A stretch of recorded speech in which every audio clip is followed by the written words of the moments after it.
Hello everyone, खुलुमबाय, welcome back to my channel. So guys, आङो नोंथांमोननि सिगाङाव मैयानि भिडिअ'आव बुंदोंमोन ना कि जोङो दिनैहाय न'आव थांनोसै होननानै ओमफ्राय दा नै न'आव थांनो ओंखारखांबाय जोङो मादुबांबो दिनै थांगोन ओरैनो पिजिनि गथ'फ्रा दाखालिनो थांदों एग्जाम जोबनाय लोगो लोगोनो बिसिना माखासेना एसे सिगांबो जोबदों जोंनि ओमफ्राय एकदम एग्जाम जोबग्रो मोनग्रो थांदों बिसोरो ओमफ्राय दा दिनैसो जोङो न'आव थांसिगोन आरो दिनैसो माने मादुजों आंजों ओमफ्राय जोंनिया फुजा हलिडे मोनबाय 20 to 29 बिनि थाखायनो थांनोसै गोथाव गोथाव ओंख्रि जाहैनोसैलाय न'आव थांनानै 10 दिन ओमफ्राय आरो दा नोंथांमोनखौ आङो आंजों लोगोसे लांफानो लुबैदों आरो बिनि थाखायनो आङो भिडिअ लाबाय ओमफ्राय नोंथांमोना नायलांबाय थाबानो जाबाय नै जोंना थफ्लाया न'आव थांगाफ्रामबो थफ्ला बाराल' जालाङो नैबे मादुनि ओमफ्राय नैबे आंनि ओमफ्राय आरो नै बेयाव दं आरो बेयाव दङ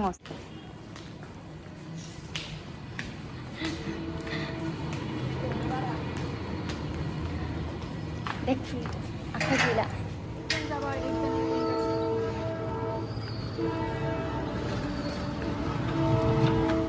So guys, आङो भिडिअखौ स्टार्ट खालामनायनि सिगां नोंथांमोनजों मोनसे प्रडाक्ट मोनसे एपनि बारै शेयार खालामनो सानदों बे प्रडाक्टखौ आङो इउज खालामनायाव 1 वीकआनो जाबाय ओमफ्राय आङो बिराद मोजां मोनदों आरो माने बिराद मोजां रिजाल्ट होदों आंनियावहाय ओमफ्राय आं सानो कि बे प्रडाक्टजों नोंथांमोनाबो हेल्प मोनगोन होननानै बिनि थाखायनो आङो दिनै शेयार खालामबाय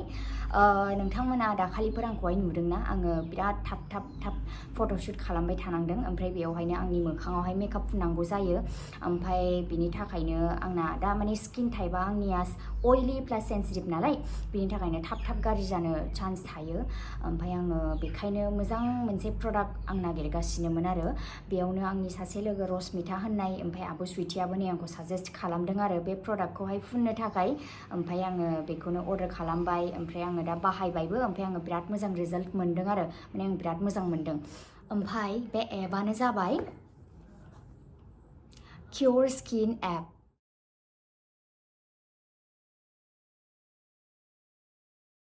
बिनि प्रडाक्ट्सफोरा ओरैबायदि मोजां जायो आङो दा आंनियावहाय इउज खालामखांनानैसो मोनथिबाय आरो बिराद मोजां जायो बिनि प्रडाक्ट्सफोरा ओमफ्राय नोंथांमोना बे CureSkin एपखौहाय आइफन नङाब्ला एन्ड्रइडआवबो डाउनलड खालामनो हायो जेरावहाय एक्सपार्ट डार्मेट'लजिस्ट डक्टर्सफोर थायो ओमफ्राय बिथांमोना बिराद मोजाङै नायो ओमफ्राय माखासे कुइसन्सफोर सोंगोन जायनि एन्सार्सखौल' जोङो थाब हरनांगौ ओमफ्राय बिथांमोना जोंनियावहाय मा प्रब्लेम्स जायो बेखौहाय खोन्थानानै लानो थिनगोन ओमफ्राय जोङो खोन्थानानै लानांगौ आरो जेरैहाय एक्ने पिगमेन्टेसन डार्क सार्कल्स बेफोरबायदि प्रब्लेम्सखौ जोङो फेस खालामोना जोंनि स्किनाव जोंनि मोखाङाव ओमफ्राय जोङो मा प्रब्लेम्स फेस खालामदों बेखौ जोङो डक्टरनो मोजाङै खोन्थानानै लानांगौ आरो दा बिनि उनावहाय डक्टरा जोंनि मोखांखौ स्केन खालामनानै नायगोन ओमफ्राय बिराद मोजांनि बाथ्रा ना दा नोंथांमोना बिदिनो गोजानाव हस्पिटाल नङाबा स्किन डक्टर बिदियाव फैनांलाया बुंनो थाङोब्ला बिराद टाइम सेभिं ओमफ्राय फैसायाबो खम खारो दा बेफोरबायदि प्रसेसा जोबखांनायनि उनावहाय मोनसे किट प्रिपेयार खालामो नै बिदि बे मोनसे किट जाबाय बेबो कास्टमाइजसो आरो बिदि नङा कि बे आंनि प्रडाक्ट्स मोननायखौ गुबुन मानसिया फुननो हागोन एबा गुबुननि प्रडाक्ट्स मोननायखौ आङो फुननो हागोन बिदि नङा गावबागाव स्किन टाइप गावबागाव प्रब्लेम्सजों बे किटखौ रेडि खालामनाय जायो डक्टरफोरा ओमफ्राय बे कास्टमाइज किटसो आरो स' नै जोङो फार्स्टआवनो जोंनि नाम फन नाम्बार एज जेन्डार बेफोरखौ जोङो रेजिस्टार खालामनानै लाग्रोनांगौ आरो बिनि उनाव जोङो जोंनि स्किन स्पेसियलिस्टजों रायलायनांगौ आंनिया डक्टर सुप्रित कौरमोन ओमफ्राय नैबेयावहाय जोंनाव माखासे कुइसन्सफोर सोंगोन बिनि एन्सार्सखौल' जोङो थाबै रिप्लाय हरनांगौ जोङो जोंनि प्रब्लेम्सखौ खोन्थानानै लानांगौ आरो डक्टरनो ओमफ्राय बिनि उनावहाय जोंनि मोखांखौ डक्टरा स्केन खालामनानै नायो आरो ओमफ्राय स्केन खालामखांनानै जोंनि मोखाङाव मा प्रब्लेम्स जादों बेखौ डिटेक्ट खालामनानै नुनो मोनो ओमफ्राय प्रब्लेम्सा ओरैहाय सार्कोल बेलाय बिदि जानानै नुजाजोबो आरो बेबो फ्रि अफ कस्ट बिनिफ्राय जोंनि मोखांखौ स्केन खालामनायनि उनावहाय प्रब्लेम्सफोरखौ नुनायनि उनावहाय मोनसे किट रेडि खालामो ओमफ्राय बेबो कास्टमाइज आरो बिदि नङा कि आंनि प्रडाक्ट्सखौ गुबुना इउज खालामनो हागोन एबा गुबुननि प्रडाक्ट्सखौ आं इउज खालामनो हागोन बिदि नङा बयहाबो बेलेग प्रब्लेम्स थायो बयहाबो स्किन टाइपआ बेलेग सोरनाबा ड्राइ सोरनाबा अइलि सोरनाबा सेन्सिटिभ बिनिखायनो गावबागाव प्रब्लेम्सनि हिसाबै बे किटखौ डक्टरा रेडि खालामनाय जायो आरो ओमफ्राय नोंथांमोना बेखौहाय गिनो नाङा बाहायनो थाखाय बेयावहाय एक्सपार्ट डार्मेटोलॉजी डक्टरफोर थायो नालाय बिसोरसो नायो ओमफ्राय बिराद मोजाङै नायनानै मोखांखौ स्केन खालामजोबनानै जोंनि प्रब्लेम्सखौ मोजाङै नायनानैसो बे किटखौ रेडि खालामो ओमफ्रायसो जोङो बेखौ बाहायनांगौ जायो आरो ओमफ्राय नोंथांमोना गिनो नाङा आंनिया नै आं दहाय बुंनाय बायदि डक्टर सुप्रित कौरानो आंखौ नायदों बे स्किन स्पेशलिस्टआ ओमफ्राय दा नोंथांमोना जेबो गिनो नाङा आरो नोंथांमोनाबो अर्डार खालामनो हागोन बाहायनो हागोन आङो आंनि डिसक्रिपशन बक्सआव बे CureSkin एपनि लिंकखौहाय होनानै होगोन लोगोसे कमेन्ट बक्सआवबो पिन खालामनानै होगोन नोंथांमोना अर्डार खालामनानै लाबानो जाबाय ओमफ्राय आंनो आंनि स्किन प्रब्लेम बादियै डक्टरा आंनो बे किटखौहाय रेडि खालामनानै हरदों ओमफ्राय बेयाव आंनो मोनब्रै प्रडाक्ट्स हरदों आरो नै बेयाव दङ फेस वाश ओमफ्राय क्रिम दङ ओमफ्राय बे रिनिउवेल फेस सिराम बेयो ओमफ्राय नै बेयो भिटामिन सि जेल आरो माने फेस वाशखौ आङो फुं मोनायावहाय मोखां सुयो बे फेस वाशजों ओमफ्राय बिनि उनाव आङो क्रिमखौ फुनो ओमफ्राय आरोबाव मोनायाव खनसे फेस वाश खालामखांनायनि उनाव आङो नैबे सिरामखौ फुनो रिनिउवेल फेस सिरामखौ बिनि उनाव आङो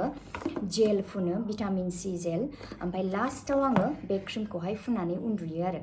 आङो बिराद मोजां मोन्दों ओमफ्राय आङो इउज खालामबाय थाबाय बे 1 विकआव ओमफ्राय आङो बिराद मोजां रिजाल्ट मोन्दों आरो ओमफ्राय जोङो प्रडाक्टखौ बायखांनायनि उनाव इउज खालामोना ओमफ्राय बिनि थाखायनो डक्टरा जोंखौ एभ्रि मान्थ चेकआप खालामगोन आरो जोंनि स्किना बेसेबांसिम इमप्रुभ जाखो बेखौ नायगोन ओमफ्राय नोंथांमोना चेकआपखौ बावनानै थायोब्लाबो जेबो नङा गावसोरनिफ्रायनो मेसेज थांखायो नोंना बिदि बिदि डेटनाव चेकआप दं होननानै आरो ओमफ्राय आरो डक्टरानो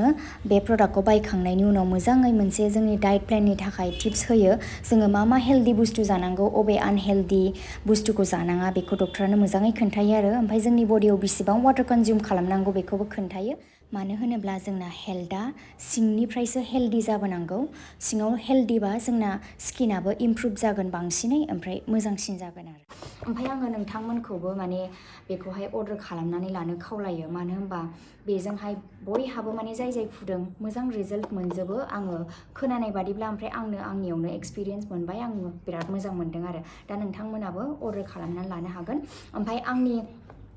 आंनि कुपन कड MB100 MB100 खौ इउज खालामोबा नोंथांमोना 100 रुपिस अफ मोनगोन बिराद मोजां दा नोंथांमोनाबो अर्डार खालामनानै लादो आङो बिनि CureSkin एपनि लिंकखौहाय आंनि डिसक्रिपशन बक्सआवहाय होनानै होगोन ओमफ्राय आङो कमेन्ट बक्सआवबो पिन खालामनानै होगोन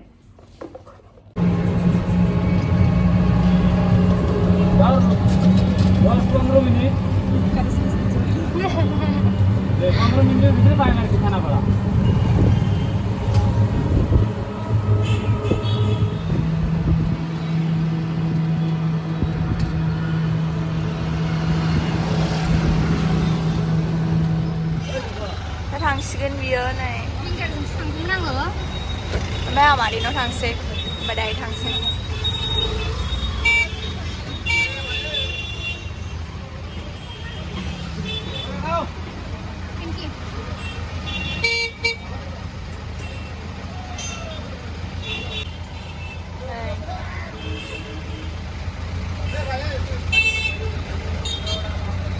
बाय बाय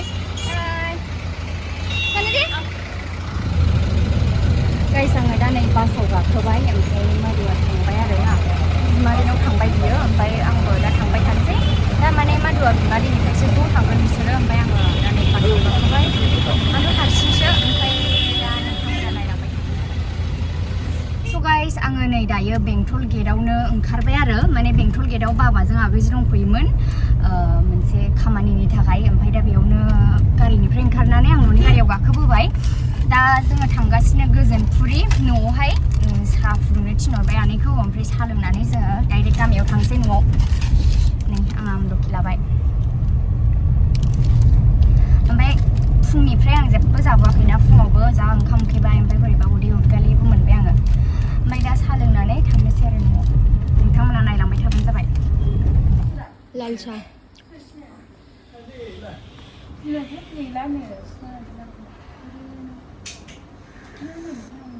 दायो जोङो थांनोसै जि गरम सायरि लोंखांबाय ओमफ्राय दा न'आव थांनोसै आरो गामियाव माने थादो आमाय जा गरम दिनै ओमफ्राय नै बिनि सायाव ओरैबायदि ट्रेफिक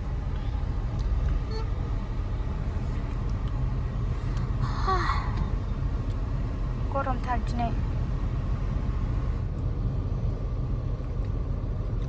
नै बेसेबां ट्रेफिक नै गरमाव आरो ट्रेफिक बाव बिनि सायाव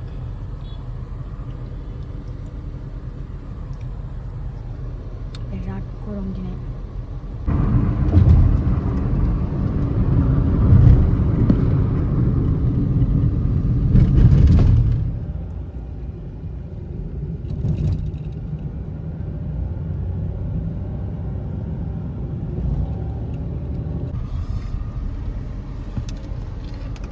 fwibai noao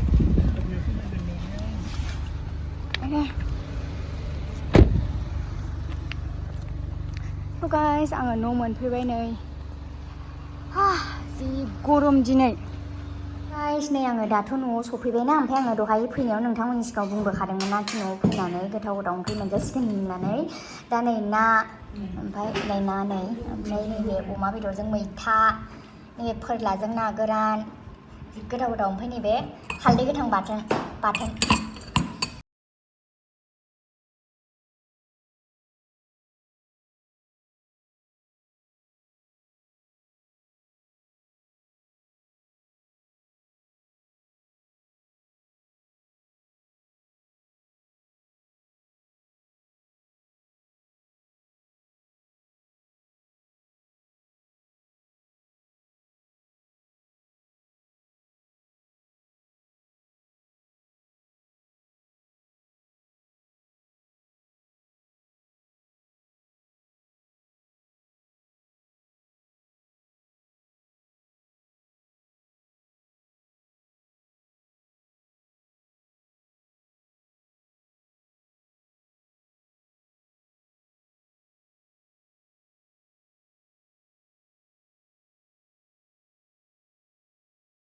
So guys आंथ' दायो न'आव सफैबाय ओमफ्राय सफैनानै दासो ओंखामबो जाखांबाय आङो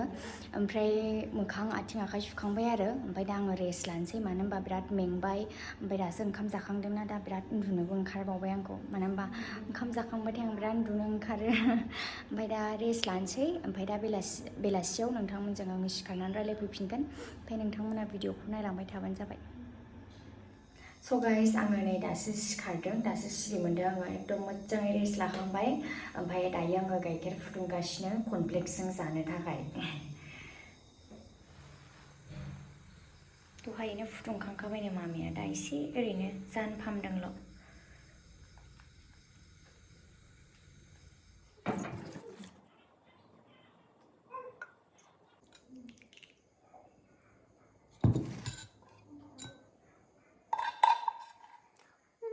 आं जि गोथाव मोनो गाइखेर दाखाखौ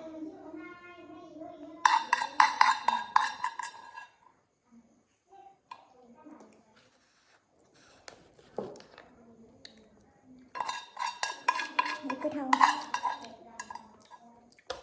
याम्मी जाखायो मिलौवो ना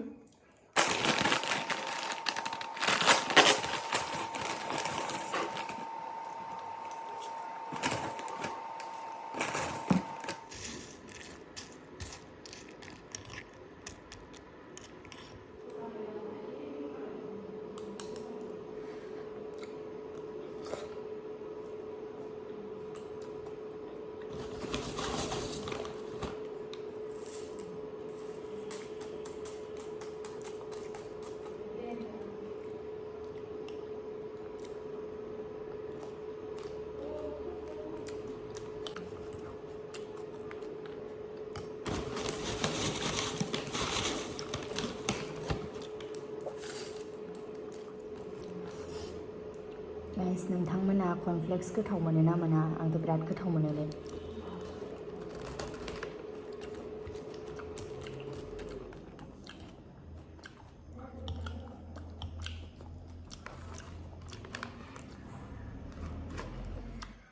So guys आंथ' दायो नै जागासिनो कर्नफ्लेक्स ओमफ्राय आङो जाखांनानै दुगैनोसै आरो ओमफ्राय भिडिअआ बारा गोलाव जायासै जानो हागौ आङो क'क्राझारनिफ्राय फैबाय ओमफ्राय ओंखाम जाबाय फ्रेश जाबाय रेस्ट लाबाय ओमफ्राय नै दा सिखारनानै आं उन्दुनाया बिराद लेट उन्दुखाबायना ओमफ्राय दा कर्नफ्लेक्स जागासिनो ओमफ्राय आङो भिडिअखौ बेयावनो दोनथ'नो सानबाय ओमफ्राय माने आङो गाबोन बायचान्सआव भिडिअआ गुसुंथार जायोबा आङो गाबोननिहा एसे सोस'नो हागौ नङाबा आङो नेक्स्ट भिडिअआव लोगो मोनफिनसिगोन नोंथांमोनखौ स' गुड नाइट गाइस नेक्स्ट भिडिअआव लोगो मोनफिनसिगोन